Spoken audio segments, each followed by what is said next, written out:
കഥ അച്ഛനെന്ന സ്വപ്നം ഭാഗം 71. രചന ശാലിനി EA. സിദ്ധാർത്ഥ്, നീ എന്താ ഈ പറയുന്നത്? അതിനി എൻ്റെ അമ്മ ഒരു അനാഥയാണല്ലോ, അനാഥാലയത്തിലാണല്ലോ വളർന്നത്. കേട്ടതൊന്നും വിശ്വസിക്കാൻ കഴിയാത്തതുപോലെയുള്ള കാർത്തിയുടെ ചോദ്യം സിദ്ധാർത്ഥിൻ്റെ ചുണ്ടുകൾ പുച്ഛത്തിലൊരു വശത്തേക്ക് കൂടി. അതെ, അനാഥാലയത്തിലാണ് വളർന്നത്. ആ ഒരു കാര്യം കാർത്തിക് സാർ സമ്മതിച്ചല്ലോ. അപ്പോൾ ഞാൻ പറഞ്ഞു വന്ന കഥയിൽ എന്താണ് തെറ്റ്? അങ്ങനെയെങ്കിൽ എൻ്റെ അമ്മയ്ക്ക് ഒരു ഇരട്ട സഹോദരി ഉണ്ടെന്നല്ലേ പറഞ്ഞത്? അവരെവിടെ? അന്വേഷിക്ക്. അതിനെക്കുറിച്ച് എനിക്കറിയില്ല. ഒന്ന് ഞാൻ പറയാം, കാർത്തിക് സാറിന് ഒത്തിരി സ്വത്തുക്കൾ ഉണ്ടായിരിക്കാം. എന്നാൽ മോഹനചന്ദ്രനും ജയചന്ദ്രനും ഇന്ന് അനുഭവിച്ചുകൊണ്ടിരിക്കുന്നത് സാറിൻ്റെ അമ്മയ്ക്ക് അവകാശപ്പെട്ട സ്വത്തുക്കളാണ്. സാറിനും സാറിൻ്റെ അനിയത്തിക്കും അർഹതപ്പെട്ട സ്വത്തുക്കൾ. അത് മറ്റാർക്കും വിട്ടുകൊടുക്കരുത്. സിദ്ധാർത്ഥ പറഞ്ഞ സ്വത്ത് വിവരങ്ങളുടെ കണക്കല്ല കാർത്തി പിടിച്ചെടുത്ത്. സാറിനും സാറിൻ്റെ അനിയത്തിക്കും എന്ന വാക്ക് അവൻ്റെ കണ്ണുകൾ ചുരുങ്ങി ചെറുതായി. എനിക്കൊരു അനിയത്തിയുണ്ടെന്ന് നിനക്കെങ്ങനെ അറിയാം? സത്യത്തിൽ താൻ പറഞ്ഞതിൽ പൊരുത്തക്കേട് അപ്പോഴാണ് സിദ്ധാർത്ഥിന് മനസ്സിലായത്. അവനൊരു നിമിഷം മൗനമായിരുന്നു. സിദ്ധാർത്ഥ്, നിന്നോടാണ് ഞാൻ ചോദിച്ചത്. എനിക്കൊരു അനിയത്തിയുണ്ടെന്ന് നിനക്ക് എങ്ങനെ അറിയാം? സാർ, അവരുടെ ചർച്ചകളിൽ ഞാൻ പലപ്പോഴും പങ്കാളിയായിട്ടുണ്ട്.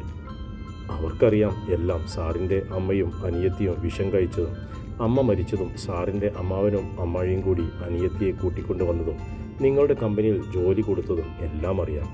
അപ്പോൾ ശത്രുക്കൾ നിസ്സാരക്കാരല്ലല്ലോ. അല്ല. ശരി, ഇത്രയും വിവരങ്ങൾ നീ എനിക്ക് തന്നതിന് നിന്നോടെനിക്ക് നന്ദിയുണ്ട്. ഞാൻ നിന്നെ കണ്ടിട്ടില്ല, നീ എന്നെയും കണ്ടിട്ടില്ല. ദത്തനെ കൂട്ടുപിടിച്ച് നീ ചെയ്ത തെറ്റ് ഞാൻ അങ്ങ് ക്ഷമിക്കുന്നു. ശരത്, ഇവനെ എവിടെ നിന്നാണ് പൊക്കിയതെന്ന് വെച്ചാൽ അവിടെ കൊണ്ട് ചെന്നാക്കിയിട്ട് വാ. ശരി സാർ. സിദ്ധാർത്ഥിൻ്റെ അടുത്തേക്ക് വന്നു. ശരത്തിൻ്റെ പിന്നാലെ പുറത്തേക്ക് നടക്കുകയായിരുന്ന സിദ്ധാർത്ഥ് 2 അടി നടന്നതിന് ശേഷം ഒന്ന് തിരിഞ്ഞു നിന്നു. ഞാൻ ഒരു കാര്യം കൂടി പറയാം. ഇരട്ട സഹോദരികൾ ഒരാളുടെ പേര് മാലിനി എന്നാണ്. അവരിപ്പോഴും ജീവനോടെയുണ്ട്. എവിടെയോ ബന്ധസ്ഥയാണ്. പറ്റുമെങ്കിൽ അന്വേഷിച്ച് അവരെ കണ്ടെത്തണം. കാർത്തി സാറിനെയും സാറിൻ്റെ അനിയത്തിയെയും കൊന്നതിന് ശേഷം അവരെ കൊല്ലാനാണ് അവരുടെ പ്ലാൻ. യാമിനി മരിച്ചതോടെ സ്വത്തിൻ്റെ ഒരു ഭാഗം നിങ്ങൾ മക്കൾ 2 പേരിലേക്ക് ആയിപ്പോയില്ലേ? നിങ്ങളും മരിച്ചാൽ ആ സ്വത്തുക്കൾ മുഴുവൻ മാലിനിയുടെ പേരിലും ആകും. അങ്ങനെ വരുന്ന സമയത്ത് സ്വത്തുവകകളെല്ലാം മോഹനചന്ദ്രൻ്റെയും ജയചന്ദ്രൻ്റെയും പേരിൽ എഴുതി വെച്ചതിന് ശേഷം അവരെ കൊല്ലാനാണ് ഇവരുടെ പ്ലാൻ. നിങ്ങളുടെ അമ്മയുടെ സഹോദരിയല്ലേ? രക്ഷിക്കാൻ കഴിയുമെങ്കിൽ അതൊരു പുണ്യമായിരിക്കും. അത്രയും പറഞ്ഞുകൊണ്ട് സിദ്ധാർത്ഥ് ശരത്ചന്ദ്രൻ്റെ പിന്നാലെ പുറത്തേക്ക് ഇറങ്ങിപ്പോയി. മുന്നിലെ വഴികളിലെല്ലാം ഇരുട്ട് പടരുന്നത് പോലെ തോന്നിയതും കാർത്തി കസേരയിലേക്ക് തളർന്നിരുന്നു. ബദ്രിയെ കാർത്തികയുടെ മാനസികാവസ്ഥ മനസ്സിലാക്കാൻ കഴിയുന്നുണ്ടായിരുന്നു. അവൻ പതിയെ കാർത്തിയുടെ മുടിയിഴകളിൽ വിരലോടിച്ചു. ഓരോ കുരുക്കുകൾ അഴിക്കുംതോറും പുതിയ കുരുക്കുകൾ മുറുകയാണല്ലോ ബദ്രി. കുഞ്ഞോള് സുരക്ഷിതയാണെന്ന് അറിയുന്നതുവരെ മാത്രമേ ഞാൻ അടങ്ങിയിരിക്കൂ. എത്ര ശത്രുക്കൾ മുന്നിൽ വന്നാലും കാർത്തിക് മഹാദേവനെ ജയിക്കാൻ കഴിയില്ല. അടുത്ത നിമിഷം കാർത്തിയുടെ ഫോൺ റിങ് ചെയ്തു. ഫിലിപ്പാണെന്ന് മനസ്സിലായതും ഫോൺ ചെവിയിലേക്ക് ചേർത്തു. ഫിലിപ്പ് സാർ, അവൻ തിരിച്ചു പോന്നിട്ടുണ്ട്. എറണാകുളത്ത് വെച്ച് അവൻ്റെ ഫോണിൽ നിന്നും വേറൊരാൾക്ക് കോൾ പോയിട്ടുണ്ട്. ആർക്ക്? അതൊരു സുകുമാരൻ എന്നാണ് അയാളുടെ പേര്. അയാളുടെ ഡീറ്റെയിൽസ് അപ്പിയോ? ഉവ്. കൊച്ചിൻ നേവിയിൽ ജോലി ചെയ്യുന്ന ആളാണ്. ഒരു നിമിഷം കാർത്തിയുടെ കണ്ണുകൾ ചുരുങ്ങി. ആ നമ്പർ എൻ്റെ ഫോണിലേക്ക് സെൻഡ് ചെയ്യേ. തിരിച്ച് അവൻ ഇവിടെ എത്തുന്ന നിമിഷം അവനെ പൊക്കിയിരിക്കണം. ഞാൻ കമ്പനി ഗോഡൗണിലുണ്ട്. നേരെ ഇങ്ങോട്ട് കൊണ്ടുപോരെ. ശരി സാർ. ഫിലിപ്പിൻ്റെ ഫോണിൽ നിന്നും സുകുമാരൻ്റെ ഫോൺ നമ്പർ വാട്സാപ്പിലെത്തി. എന്നാൽ കാർത്തി ഫോൺ എടുത്ത് വിളിച്ചത് ആ നമ്പറിലേക്കായിരുന്നില്ല, മറ്റൊരു നമ്പറിലേക്കായിരുന്നു. സാർ, അപ്പുറത്ത് നിന്നും ഒരു പെൺസ്വരം. കൊച്ചിൻ നേവിയിൽ എനിക്കൊരു അത്യാവശ്യ കാര്യമുണ്ടായിരുന്നു. നിങ്ങളുടെ ഹസ്ബൻഡിൻ്റെ നമ്പർ ഒന്ന് സെൻഡ് ചെയ്തു തരുമോ? എന്തിന് സാർ? അപ്പുറത്തുനിന്ന് വന്ന സ്വരം പതർച്ചയുള്ളതായിരുന്നു. ഞാൻ പറഞ്ഞല്ലോ, എനിക്കൊരു അത്യാവശ്യ കാര്യമുണ്ട്. അതിനെ ഒന്ന് കോണ്ടാക്ട് ചെയ്യണം. കാര്യങ്ങൾ ഞാൻ ഹസ്ബൻഡിനോട് പറഞ്ഞോളാം. ഹസ്ബൻഡിൻ്റെ നമ്പർ തരുന്നതിൽ എന്തെങ്കിലും ബുദ്ധിമുട്ടുണ്ടോ? നോ സാർ, ഞാനിപ്പോൾ സെൻഡ് ചെയ്തു തരാം. ഫോൺ വെച്ചതും വാട്സപ്പിലേക്ക് മെസ്സേജ് എത്തി. ഫിലിപ്പ് അയച്ച നമ്പറും ഇപ്പോൾ വന്ന നമ്പറും കാർത്തി ഒത്തുനോക്കി. രണ്ടും സെയിം. തൻ്റെ മനസ്സിനുള്ളിൽ ഒരു തണുപ്പ് നിറയുന്നത് കാർത്തി അറിഞ്ഞു. അവൻ വീണ്ടും ഫോണെടുത്ത് നേരത്തെ വിളിച്ച നമ്പറിലേക്ക് വിളിച്ചു. സർ, മിസ്സിസ് നിർമ്മല സുകുമാർ, എൻ്റെ കുഞ്ഞെവിടെ? അപ്പുറത്ത് മറുപടിയില്ല. എൻ്റെ കുഞ്ഞ് എവിടെയെന്ന് ഞാൻ ചോദിച്ചത്. സർ, ഭയം മൂലം പ്രകമ്പനം കൊണ്ട് സ്വരമായിരുന്നു നിർമ്മലയുടേത്. അന്ന് അവളെ എൻ്റെ കയ്യിൽ ഏൽപ്പിക്കുമ്പോൾ സാർ പറഞ്ഞത് ഓർമ്മയുണ്ടോ? അമ്മയില്ലാത്ത കുഞ്ഞ, അമ്മയുടെ കരുതൽ വേണമെന്ന്. കല്യാണം കഴിഞ്ഞിട്ട് ഇത്രയും വർഷമായി ഒരു കുഞ്ഞിനെ താലോലിക്കാനുള്ള ഭാഗ്യം ദൈവം ഞങ്ങൾക്ക് തന്നില്ല. വൈകി വന്ന വസന്തം പോലെയാണ് നദി എൻ്റെ ജീവിതത്തിലേക്ക് കടന്നു വന്നത്. നിങ്ങൾ തമ്മിലുള്ള ബന്ധമൊന്നും എനിക്കറിയില്ലായിരുന്നു. അവൾ എനിക്ക് എൻ്റെ പിറക്കാതെ പോയ മകളായിരുന്നു. ഞങ്ങൾ തമ്മിൽ അമ്മയും മകളും ബന്ധം വളർന്നത് വളരെ പെട്ടെന്നായിരുന്നു. വിഷമങ്ങൾ സഹിക്കാൻ വയ്യാതെയാകുമ്പോൾ എൻ്റെ കുഞ്ഞ് കരയുന്നതും എൻ്റെ നെഞ്ചിൽ തലവെച്ചിട്ടാണ്. കഴിഞ്ഞ 2-3 ദിവസങ്ങളായി കണ്ണൊഴിഞ്ഞ് നേരമില്ലായിരുന്നു. ഏറെ നിർബന്ധിച്ചിട്ടാണ് വിഷമത്തിൻ്റെ ആയം എന്നോട് പങ്കുവച്ചത്.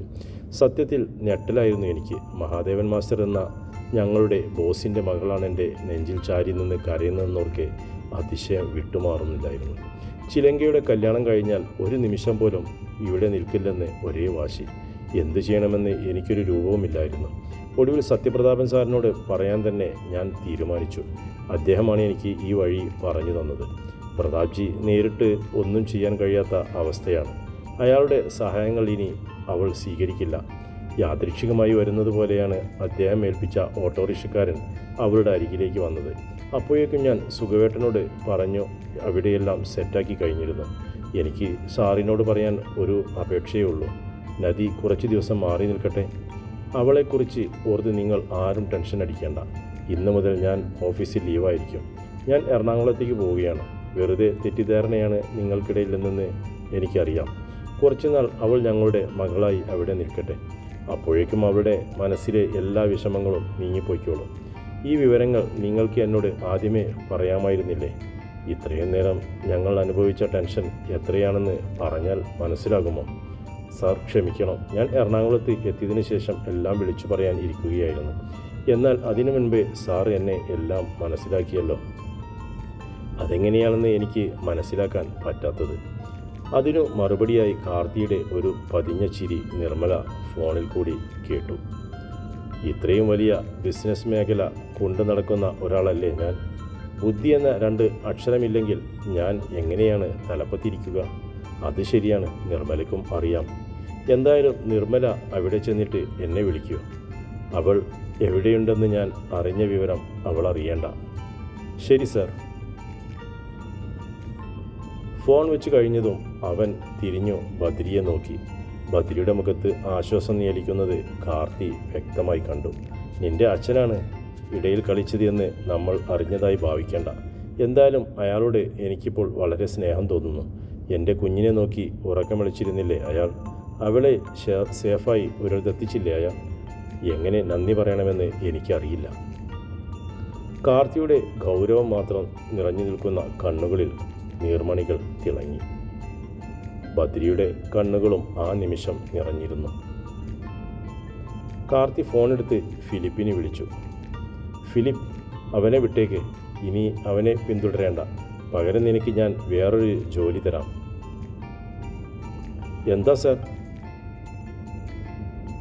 ഞാനൊരു അഡ്രസ്സ് അങ്ങോട്ട് അയക്കാം. അവരെക്കുറിച്ച് ഡീറ്റെയിൽ ആയിട്ട് അന്വേഷിച്ച് വരണം. ഒട്ടും സമയം കളയരുത്. ശരി സാർ, അഡ്രസ്സ് അയക്ക്. പിന്നെ എനിക്കൊരു ചിറ്റയുണ്ട്. സുഭദ്ര എന്നാണ് പേര്. അച്ഛൻ്റെ കസിൻ സിസ്റ്ററാണ്.